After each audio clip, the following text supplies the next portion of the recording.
There are efforts, like I said, happening. There are people who care, but there's a lot of basic things that we miss.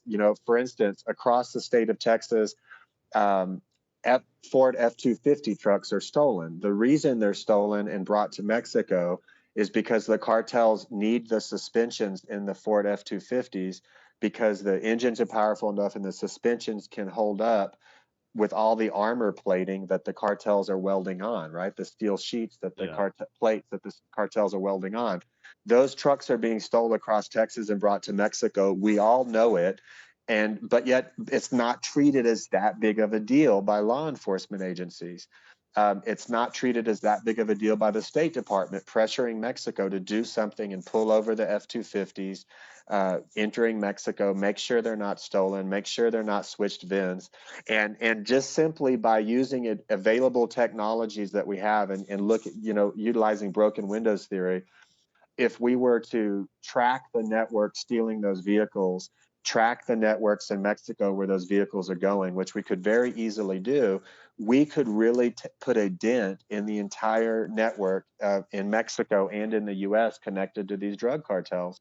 But we don't. We treat it as, oh, another car got broken into or stolen. Oh, and we just don't treat it as that big of a deal.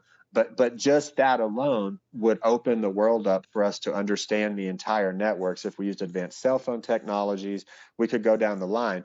We have the ability to take out these cartels. It's just that the willpower to do it is not there.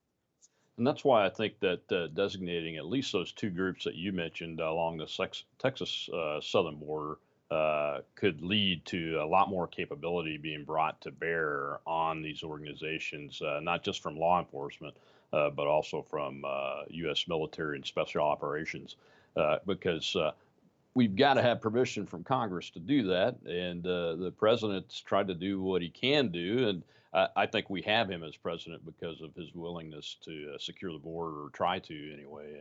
And I applaud his efforts with the wall and those kind of things too. But we've got to take the next step.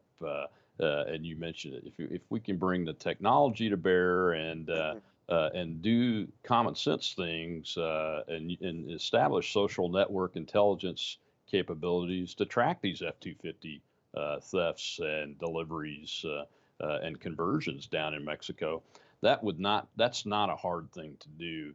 We just have to dedicate the resources to get it done and take it seriously. And I got to put a better lock on my F-250, I guess. Man, mine actually got broken into on the border, near the border.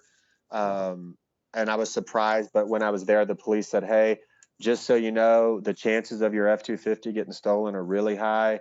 I'm like, I'm 100 miles from the border. They're like, yeah, but they want them in Mexico.